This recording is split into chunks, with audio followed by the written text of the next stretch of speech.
ने की है, रॉबर्ट हुक ने की है, या विल्सन ने की है, या हाईमैन ने की है? बताइएगा, कोशिका की खोज किसने की है?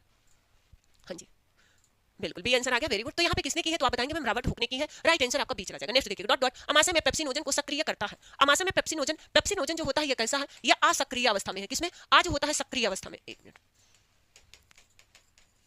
असक्रिय अवस्था में है। अगर ये असक्रिय अवस्था में है तो इसको सक्रिय करने का काम जो होता है वो क्या करता है? HCl करता है। सक्रिय कौन करता है? तो सक्रिय जो होता है HCl करता है। तब ये सक्रिय अवस्था में किसमें आ जाता है? ये जो होता है पेप्सिन में आ जाता है। किसमें आ जाता है? पेप्सिन किस पर क्रिया करता है? तो आप बताएंगे मैम पेप्सिन जो होता है ये प्रोटीन पर क्रिया करता है, जो हमारी क्या होती है? बृहद पॉलीपेप्टाइड श्रृंखला होती है। बृहद पॉलीपेप्टाइड श्रृंखला को पेप्सिन किसमें तोड़ता है? तो पेप्सिन बृहद पॉलीपेप्टाइड श्रृंखला को छोटी पॉलीपेप्टाइड श्रृंखला में तोड़ता है, जिससे कितने दो उत्पाद प्राप्त होते हैं। एक जो होता है पेप्टिडेज होता है, दूसरा प्रोटीएज होता है। क्या प्रोटीएज होता है? ऐसे अगर हम बात करते हैं जो आपका रेनिन होता है, क्या रेनिन ये जो होता है प्रोरेनिन के रूप में पाया जाता है। किसके? प्रोरेनिन के रूप में पाया जाता है। और जब प्रोरेनिन के रूप में पाया जाता है तो इसको भी सक्रिय कौन करता है? HCl करता है। ये तो भाई असक्रिय अवस्था है। कैसी अवस्था है? ये आपसे पीजीटी में तो ये पूछा गया है, ये भी पूछा जा सकता है। और ये रेनिन जो होता है ये कैसी अवस्था है? तो आप बताएंगे मैम ये सक्रिय अवस्था। इसको सक्रिय कौन कर रहा है? तो सक्रिय करने का काम हाइड्रोक्लोरिक अम्ल कर रहा है। ये प्रक्रिया कहां पर हो रही है? तो आप बताएंगे मैम ये प्रक्रिया जो होती है स्टमक में हो रही है, यानी कि अमाशय में हो रही है। कहां पर हो रही है? अमाशय में हो रही है। तो यहाँ पे आपका राइट आंसर बी वाला चला जाएगा। कौन सा चला जाएगा बेटा? चलिए Subhi Verma, very very good evening, welcome है सभी लोग का। चलिए नेक्स्ट बताइएगा, पुनर्जीवक के लिए जो होता है प्रयुक्त है भाई, डॉट डॉट प्रयुक्त है।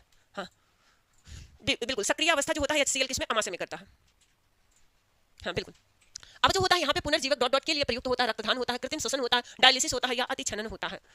पुनर्जीवक की अगर हम बात करते हैं, किसके पुनर्जीवक की अगर हम बात करते हैं तो जिनको कृत्रिम श्वसन दिया जाता है, क्या डायलिसिस जो होता है बेटा, क्या डायलिसिस जो होता है जिनकी क्या होती है? किडनी खराब होती है। जब वो किडनी जो होता है कार्य नहीं कर पाता है, क्या किडनी, या हम बात करते हैं गुर्दा ठीक प्रकार से कार्य ना कर पाने की